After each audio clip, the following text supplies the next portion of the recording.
This is the Hidden Killers podcast with Tony Brueski. All this week, we have a 5-part series, a conversation with Adam Cox and Rex Connor. Adam is the brother to Lori Vallow Daybell. Rex is Lori Vallow Daybell's uncle. And they certainly have stories to share about their life and times with Lori Vallow Daybell leading up to the murders of her children and her ex-husband and the many other suspicious deaths that have surrounded her life. When was it for you guys that you started to raise an eyebrow and say, there's something kind of maybe going on here? Maybe not sure of it, but where you said, we got to look into this just to make sure this is not as dark as we think it may be going? Well, at some point, she got to the point where she was listening to podcasts and reading books, listening to Julie Rowe and reading, I guess, Chad's books and other books. And then she got to the point where she was believing that she had the same powers as people in the books and people in the podcasts that were claiming that they could do certain powers and stuff. And she wanted to be important, she wanted to be noticed, and she wanted attention. So all those things all came up into one big ball.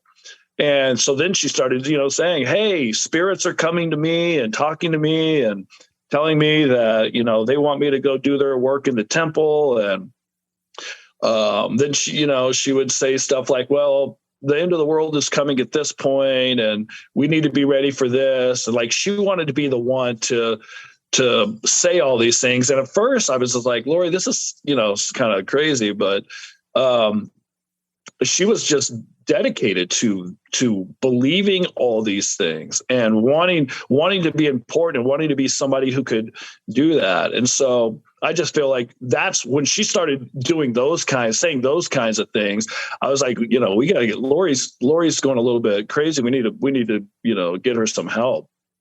Was she still at this time? She was with Charles, correct? This is when this was initially kind of beginning.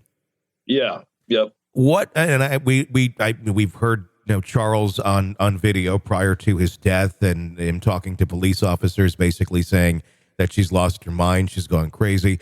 Were you all thinking there's a mental illness going on here? Were you ever able to get her to any help, or did she ever choose to try and get any help, or was this all, it's religion? So there's that fine line of, is this something spiritual, or is this, mental illness?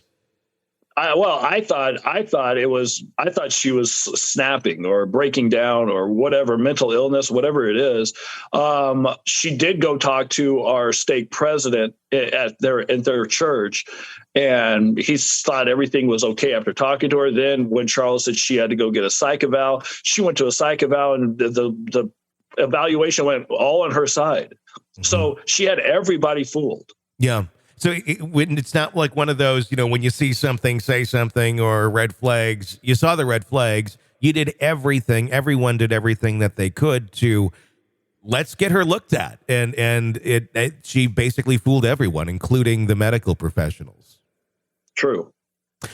Every time she kept passing these things, and you're starting to see things happen, let's kind of walk up to where Charles dies and is killed. When you got that phone call, or however you guys heard about it, Rex, I'll start with you. What was that like? What was going through your mind in those moments? They killed him. Yeah. Lori and Alex killed him. That I had talked with Adam and Zach, Adam's son Zach, the night before Charles was killed. They were in town. They couldn't get a hold of Alex where they were going to stay. They couldn't get a hold of Charles wasn't in town yet. And Adam came by my daughter's house. I happened to be there in town. So we had the conversation and kind of caught up to speed. I knew from the outside what was going on. I'd received the emails from Charles. And so when Adam updated us, and then 3 days later, I found out he had been shot, I just knew they killed him. Yeah. Was it a shock to you at that point? Yeah. yeah, that was a shock. And then again, my mind had been open about Joe Ryan, as I mentioned before. And so now the red flag comes up. I mean, Joe Ryan was a red flag to me, but now when that happened, that was the red flag basically. Yeah. And my first thought was, where's Adam? And found out I can't remember if we talked or how we found out, but he was either on his way or back in Kansas. But even then, I wasn't comfortable that he was safe because none of us knew what was going on. Yeah, people are just starting to drop around her that seem to get in her way in some way, shape, or form. Adam, what was it like for you when you learned about that? Oh, it was a nightmare. I had a knot in my stomach. Charles hadn't texted me back. I didn't know what happened to him. And so I ended up going to my friend's house in Tucson, and he said, well, what's Charles's name? And I said, Charles Vallow. He Googled it. And then he said, oh, it says here that Charles Vallow was killed by his brother-in-law at the house in self-defense. And at that point, as soon as he said that, I knew it was like, oh, I started crying. I had a gut punch to my stomach. I just knew that Lori and Alex killed him. Were you guys in contact with Lori at that time still, or no, had that broken down? No, that had broken down way before that. But Rex and I are doing this podcast that we did our first one, and we have a few coming out, and we talk about in our podcast about the questions that people have about just that incident of the timing of me talking to Charles. Why was I in town? All these different things, because Lori had, tried to convince everybody that we were out to get her. And there's a lot there. So we're going to answer, and there's a lot of people who ask questions in our first podcast, so we're going to answer all those in a podcast coming up. Yeah, far more than we can get through here in this interview. And I definitely, I think that will be extremely interesting. And let me commend you on it too, because I know you had mentioned this on another friend of mine's podcast, Hidden True Crime, of the therapeutic value of it for you guys. So let me commend you on that. I really, truly hope it's going to be very therapeutic for you, just to kind of get some of these things out in the open and just let it out, because there's a huge community out there that totally supports you guys mentally. And I think we're seeing more and more of that with some of these cases. Just identifying what families are going through. Sometimes it's overlooked, and we focus so much on the perpetrator or this or that, and not the trail of destruction that is left mentally for everyone. I mean, this has to have been something that has affected you both greatly mentally over these years.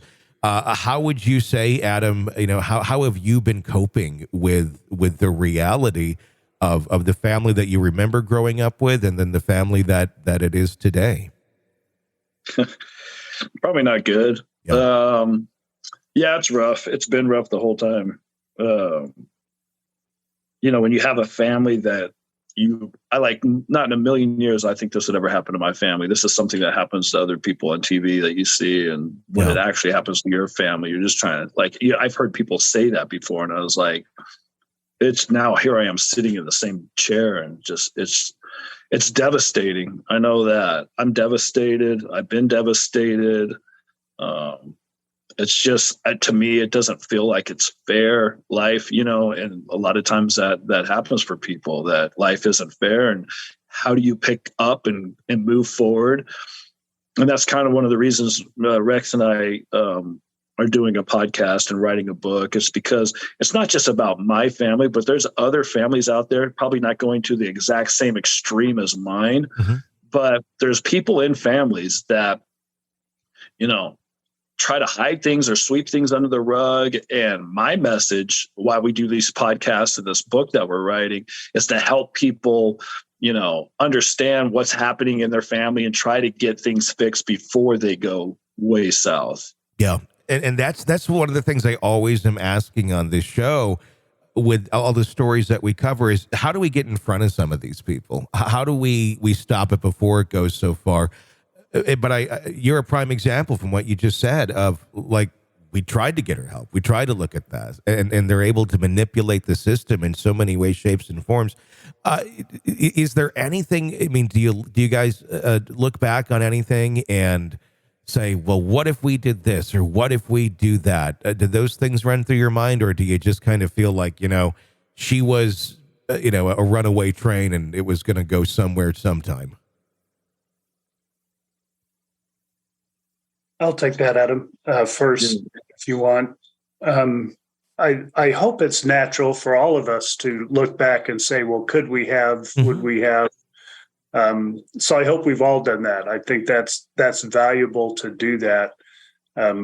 However, I don't think, I hope no one takes any responsibility for these people being dead and the rest of us. And when I say us, Tony, not only our family, but everyone who hears about this case, sure, for the rest of us being scarred. That responsibility lies firmly with Lori, Chad, and Alex, not with anyone else that might have been able to do something that maybe in this hypothetical situation may have made a difference. Sure. I'm fine with everyone questioning that. Maybe it's even healthy.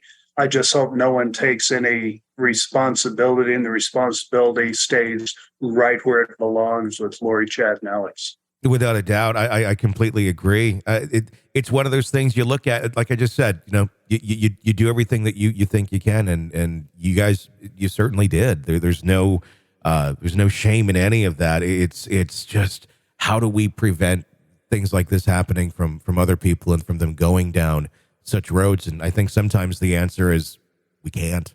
Some people are going to do what they're going to do. I know, obviously, when Chad entered Lori's life, you guys weren't very tight anymore, not communicating. Have you guys ever communicated with Chad? Has there ever been a conversation or a meeting or anything like that along the line? I really didn't even know who Chad was until Lori. I was writing my first book about my crazy radio life. Sure. And I was going to self-publish it. And she's like, well, I have a friend who is actually a publisher, and he would probably love to publish your book. And I was like, oh, cool. Who is it? She said, a guy named Chad Daybell. And I was like, okay. She goes, well, I'll give you his email and you can send him an email. So she gave me an email, and I sent him. I said, hey, I got a book I've written. I'm going to self-publish it, but my sister Lori said she's friends with you and that you might be interested in publishing the book. Pretty simple email. Yeah. Never got any response back. So at the last time I talked to Lori, I was like, well, not the last time, but one time I talked to Lori, I was like, well, Chad, I guess your friend Chad Daybell never responded back, so he probably doesn't want to publish my book. I'm just going to publish it on Amazon anyways.